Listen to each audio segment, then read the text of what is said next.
Assalamualaikum warahmatullahi wabarakatuh. Bismillahirrahmanirrahim.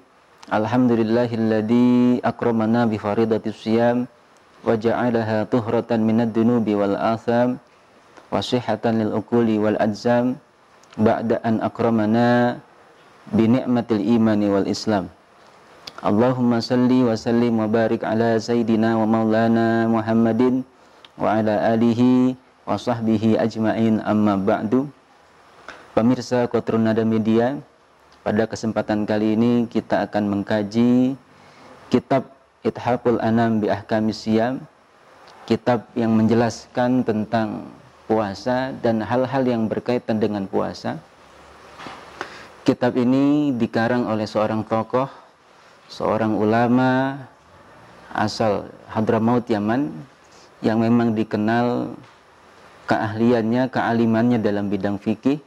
Beliau adalah Al-Habib Dr. Zain bin Muhammad bin Hussein Al-Idrus Ba'alawi, nafa'anallahu bihi wa bi ulumihi fid dharaini, amin.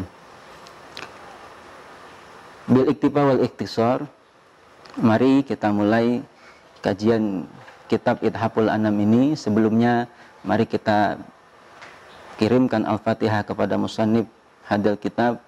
Mudah-mudahan apa yang kita kaji diridhai oleh Allah Subhanahu wa taala dan sesuai apa yang dikehendaki oleh musannif kitab ini. Al-Fatihah. Alhamdulillahirabbil alamin arrahmanir rahim. Iyyaka na'budu wa iyyaka nasta'in. Shiratal ladzina an'amta 'alaihim ghairil maghdubi 'alaihim waladdallin. Langsung saja kita mulai kajian kitab ini dari muqaddimahnya. Al-Muqaddimah. Alhamdulillahilladzi akramana bi faridatis siyam. Segala puji bagi Allah yang telah memuliakan kita dengan kewajiban berpuasa. Sudah selayaknya, sudah sepatutnya kita umat Islam bersyukur kepada Allah dengan diwajibkannya syariat puasa kepada kita. Kita tahu bahwa puasa memiliki banyak faidah, puasa memiliki banyak manfaat, baik manfaat yang bersifat ukhrawi maupun manfaat yang bersifat duniawi. Di antara manfaat yang bersifat ukhrawi, sesuai dengan firman-Nya dalam surat Al-Ahzab ayat 35, was-shaimina was-shaimati a'addallahu lahum magfiratan wa ajran azima. Orang-orang yang berpuasa nanti Allah akan siapkan ampunan dan juga Allah akan memberikan pahala yang berlipat ganda, pahala yang agung. Wa ja'alaha tuhratan minad dunubi wal atham. Allah juga menjadikan puasa sebagai penyucian dari segala dosa. Jadi mungkin di luar Ramadan ini kita banyak melakukan kealfaan, meninggalkan kewajiban, banyak melakukan maksiat, maka di bulan Ramadan ini menjadi momentum yang tepat, momentum yang baik untuk kita melaksanakan puasa dengan sebaik-baiknya agar dosa-dosa kita yang telah lalu dilebur oleh Allah Subhanahu wa taala. Sebagaimana makna daripada Ramadan sendiri, Ramadan itu diambil dari kata ar-ramdu yang maknanya adalah syiddatul har, panas yang amat sangat. Kenapa dinamakan ar-ramdu? Li'annahu yarmidud dunub, karena ia membakar dosa, ay yahrikuha wa yadhabu biha, dan melenyapkan dosa-dosa. Nah, ini termasuk daripada manfaat puasa yang bersifat ukhrawi. Wasihatan lil uquli wal ajsam, dan Allah menjadikan puasa di dalamnya terdapat kesehatan bagi akal dan juga jasmani. Kita tahu bahwa orang yang berpuasa lebih bisa mengontrol nafsunya, sehingganya dia bisa berpikir jernih, memanfaatkan akalnya dengan sebaik-baiknya. Wal adzam, dan juga menjadikan puasa di dalamnya terdapat kesehatan bagi jasmani. Sebagaimana sabda Nabi, sumu tasihhu. Sudah banyak, saya kira sudah banyak penelitian dari para ilmuwan bahwa puasa dapat meningkatkan imunitas tubuh kita, dapat meningkatkan kebugaran tubuh kita. Selanjutnya, ba'da'an akramana bi ni'matil Islam. Setelah Allah memuliakan kita dengan nikmat Islam. Kita tahu bahwa nikmat Islam adalah nikmat di atas segala nikmat. Nikmat yang paling agung, anugerah terindah yang diberikan oleh Allah kepada kita adalah nikmat Islam. Mengenai hal ini saya ingin mengutip sebuah kisah yang saya kutip dari kitab Tafsir Ruhul Bayan, juz 2 halaman 218. Di sana dikatakan, An Abdullah bin Ahmad al-Mu'addin qala, diceritakan dari Abdullah bin Ahmad al-Mu'addin, kuntu atufu haulal baiti wa idan anna bi rajulin muta'alliqin bi astaril Ka'bah. Suatu hari saya melakukan tawaf mengelilingi Ka'bah. Tiba-tiba pandangan saya terfokus kepada seorang laki-laki yang duduk berdekatan dengan astarul Ka'bah, dengan kain penutup Ka'bah. Wa huwa yaqulu, dan dia berdoa, Allahumma akhrijni minad dunya musliman. Ya Allah, keluarkanlah aku dari dunia ini dalam keadaan muslim. Wala yazidu ala dzalika syai'an, dan dia tidak menambah sedikit pun dari doa yang lainnya.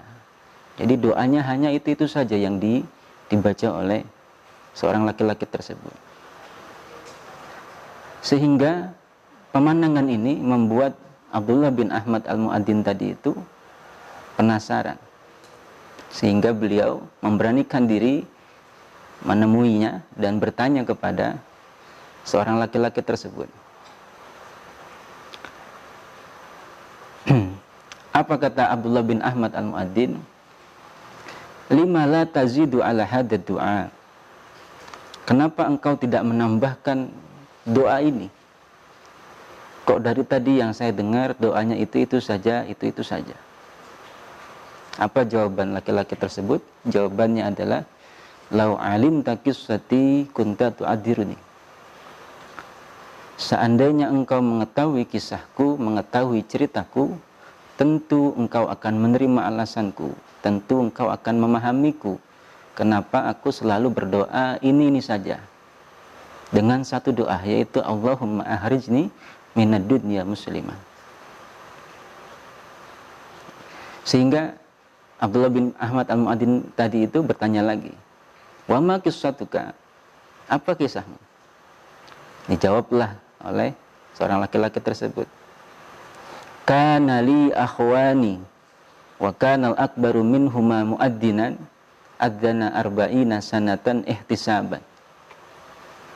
Saya memiliki dua orang saudara laki-laki yang besar, profesinya sebagai muadzin, yang mana dia itu adzana arba'ina sanatan, adzan selama 40 tahun lamanya, ihtisaban, dengan cuma-cuma.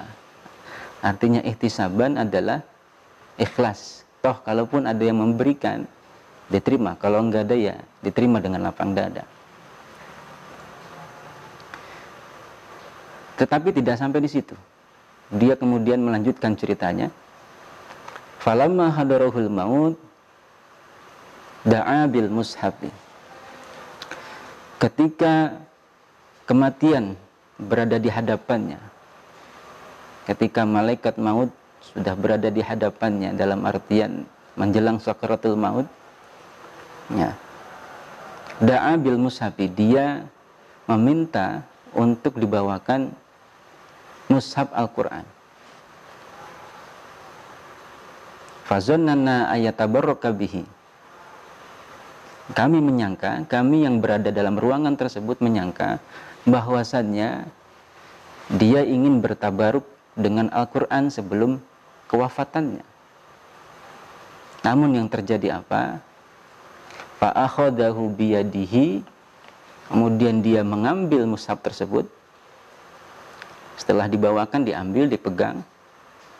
Wa ashhada ala nafsihi annahu bari'un mimma fihi thumma tahulu ila dinin nasraniyah famata nasraniyah.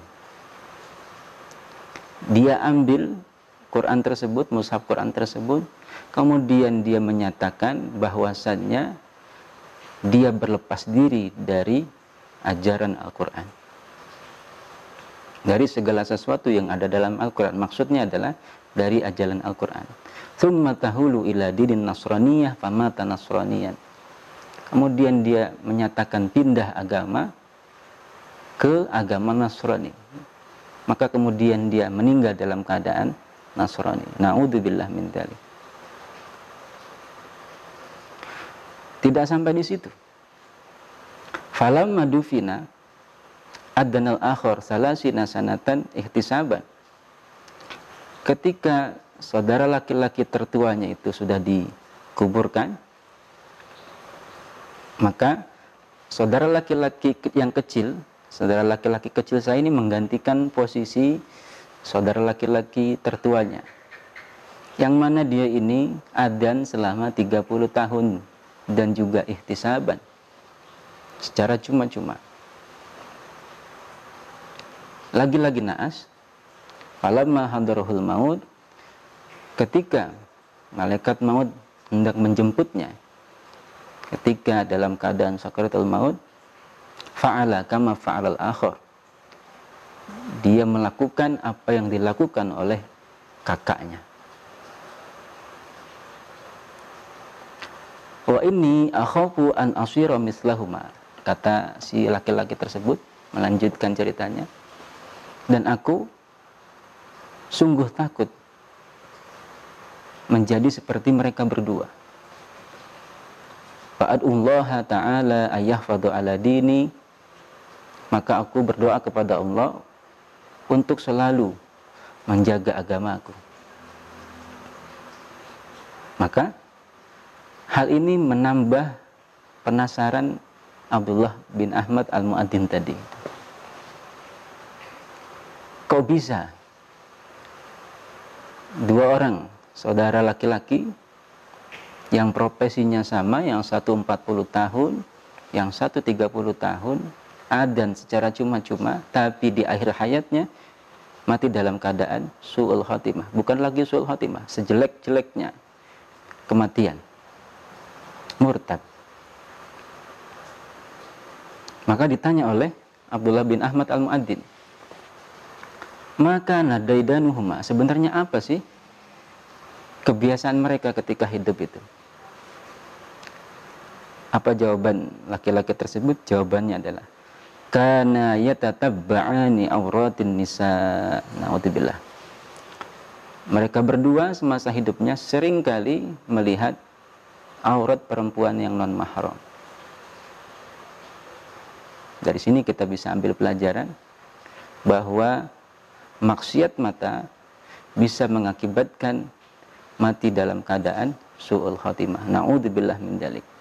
Bahkan bukan lagi su'ul khatimah ini, sejelek-jeleknya kematian, aswa'ul khatimah. Kalau sudah murtad, maka ancamannya adalah fi nari jahannam khalidina fiha, di neraka selamanya. Makanya para guru-guru kita, Abuya dan guru-guru yang lain selalu mengajarkan kita untuk selalu mendawamkan doa, ya dzal jalali wal ikram amitsna ala dinil Islam, atau ya Allah biha, ya Allah biha, ya Allah bi husnil khatimah. Ya.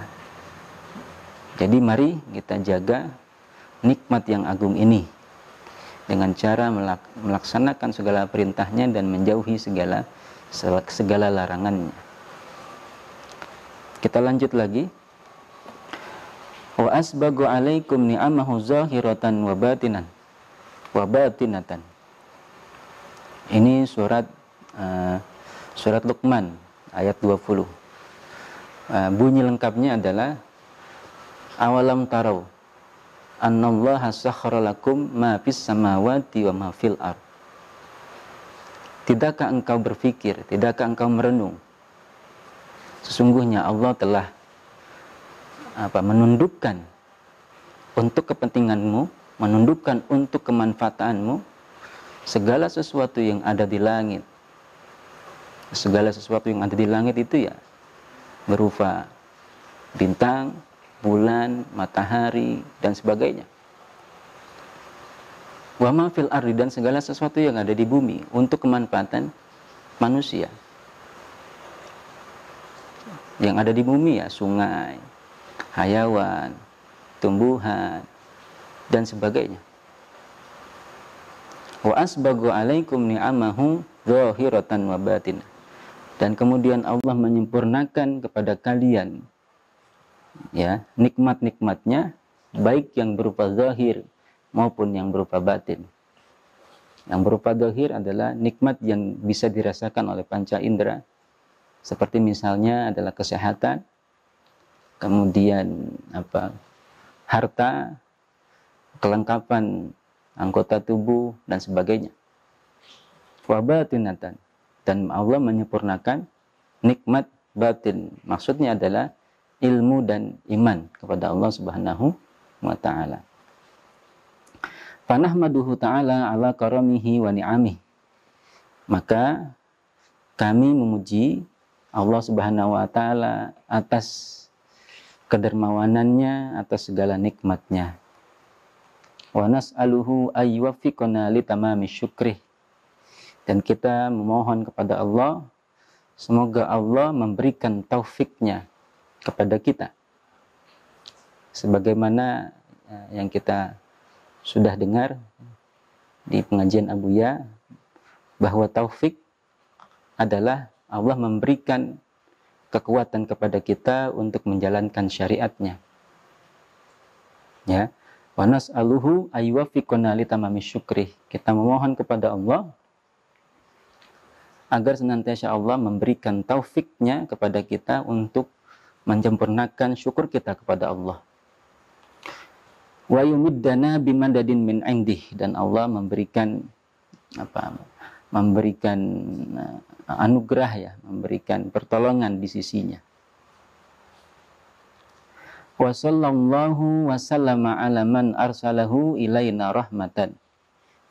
Dan semoga Allah selalu memberikan rahmat, ridhonya dan takzimnya, dan memberikan keselamatannya kepada seseorang yang telah Allah utus kepada kita, ilaina rahmatan, sebagai rahmatan lil alamin.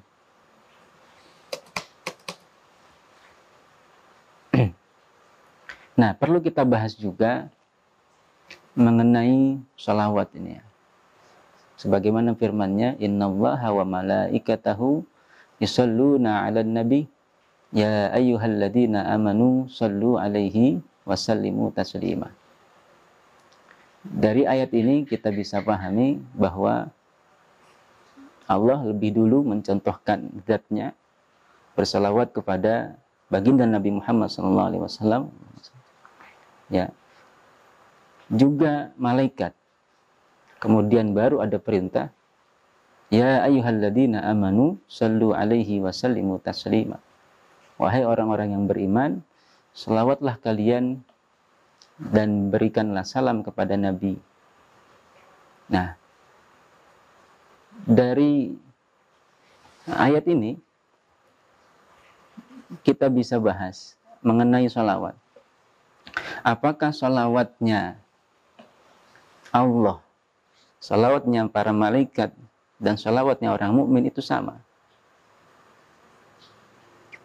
Secara bahasa, salawat memang adalah jamak daripada kata salat, yang maknanya adalah doa. Ini secara bahasa. Ya, secara bahasa memang sholawat maknanya adalah doa kebaikan. Tapi apakah sama? Salawatnya Allah, salawatnya malaikat, dan salawatnya orang-orang mukmin tentu berbeda. Dalam tafsir Al-Qurtubi dijelaskan bahwa salawatnya Allah, yang dimaksud dengan salawatnya Allah adalah ay rahmatuhu wa ridahu. Allah selalu memberikan rahmatnya dan keridhaannya kepada baginda besar Nabi Muhammad SAW. Ya. Sementara makna salawat dari malaikat adalah doa dan istighfarnya para malaikat untuk baginda Nabi Muhammad SAW. Dan salawat dari kita, dari orang-orang mukmin adalah doa kepada beliau dan juga pengagungan terhadap kedudukan beliau, pengagungan terhadap kehormatan beliau. Ya. Jadi jelas makna sholawat itu berbeda. Karena ketika diartikan sholawat itu adalah doa, ketika Allah bersalawat kepada Nabi adalah doa, maka ini mustahil. Kalau kita artikan makna sholawat adalah doa, maka ini mustahil. Karena yang namanya doa membutuhkan pihak ketiga. Sementara ketika seandainya Allah berdoa kepada Nabi, maka kepada siapa? Maka ini jelas mustahil. Ya. Tetapi apakah perintah untuk salawat kepada Nabi ini memang ditunjukkan, ya, dan dimaksudkan agar umat ini mendoakan Nabi? Ya, tentu ada banyak penjelasan mengenai ini. Salah satunya adalah yang saya kutip dari Imam Ar-Razi dalam kitabnya Mafatihul Ghaib. Ya. As-salatu alaihi laisa lihajatihi ilaiha. Salawat kepada Nabi laisa lihajatihi ilaiha. Bukan karena Nabi itu butuh kepada salawat. Wa illa, seandainya Nabi itu membutuhkan salawat, maka fala hajata ila salatil malaika ma'a salatillahi alaihi. Maka tentu ketika Allah sudah bersalawat kepada baginda Nabi, maka apakah artinya salawat selain Allah? Salawat dari Allah saja sudah lebih dari cukup. Ya. Tetapi wa innama huwa li idhari ta'zimihi kama anna Allah Ta'ala aujaba alaina dzikra nafsihi. Tetapi yang dimaksudkan untuk bersalawat kepada beliau orang mukmin adalah li idhari ta'zimihi, untuk menampakkan pengagungan terhadap Nabi Muhammad sallallahu alaihi wasallam. Sebagaimana Allah Ta'ala mewajibkan kita untuk selalu mengingatnya. Apakah Allah butuh diingat? Tentu tidak. Ya, wala hajata lahu ilaihi. Wa innama huwa li idhari ta'dimihi minna. Syafaqatan alaina liyusibana alaihi. Jadi semata-mata sholawat itu adalah untuk memperhatikan pengagungan terhadap baginda Nabi Muhammad SAW, dan tentu kita sebagai umatnya sudah selayaknya, lebih layak untuk bersalawat kepada Nabi Muhammad. Karena di dalam salawat itu banyak sekali berlimpah ruah ganjaran yang Allah berikan kepada orang yang bersalawat kepada kekasihnya Nabi Muhammad SAW.